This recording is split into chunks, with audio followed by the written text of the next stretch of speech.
അടുത്തതായി സ്റ്റെൻസിലിംഗ് എന്ന പെയിൻറിംഗ് രീതിയാണ് പഠിക്കാൻ പോകുന്നത്. ഈ പെയിൻറിംഗ് ചെയ്യുന്നതിന് മുമ്പ് OHP ഷീറ്റ്, ട്രാൻസ്പെറൻറ്റ് ഷീറ്റ് എന്നീ രണ്ട് കാര്യങ്ങൾ മനസ്സിലാക്കണം.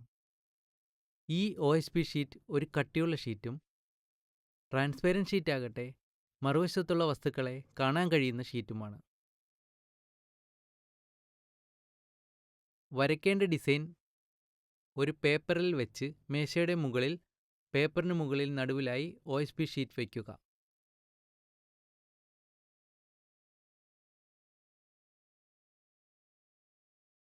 അതിനുശേഷം OHP ഷീറ്റിലൂടെ കാണുന്ന ഡിസൈൻ്റെ മുകളിലൂടെ ഒരു മാർക്കർ പേന ഉപയോഗിച്ച് വരയ്ക്കണം.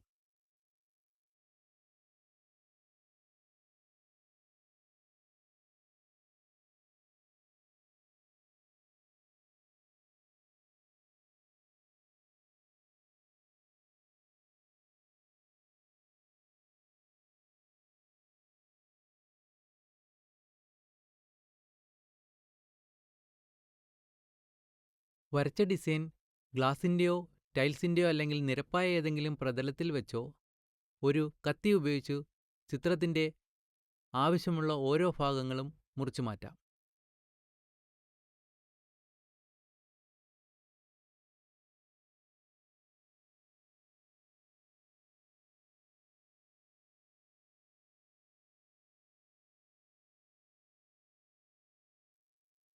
ഇങ്ങനെ മുറിച്ചെടുത്തതിനെയാണ് സ്റ്റെൻസിൽ എന്ന് പറയുന്നത്.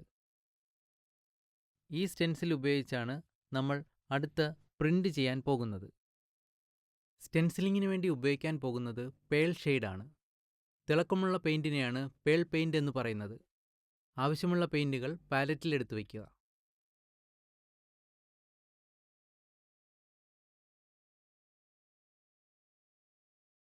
ഇതൊരു സ്പോഞ്ചാണ്. ആവശ്യത്തിനനുസരിച്ചുള്ള സ്പോഞ്ച് മുറിച്ചെടുത്ത്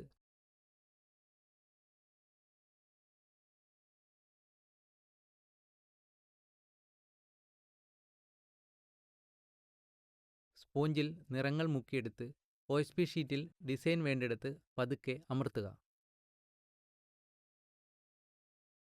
ഓരോ നിറങ്ങൾക്കും ഓരോ സ്പോഞ്ച് ഉപയോഗിക്കുന്നതാണ് നല്ലത്.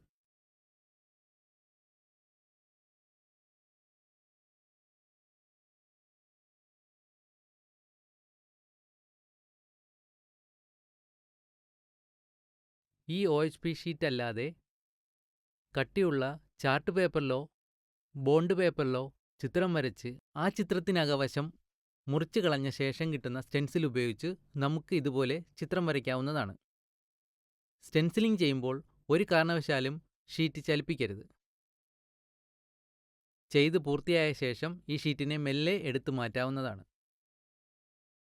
വളരെ എളുപ്പത്തിലും ഭംഗിയായും ചെയ്യാൻ കഴിയുന്നൊരു പെയിൻറിംഗ് രീതിയാണ് സ്റ്റെൻസിലിംഗ്.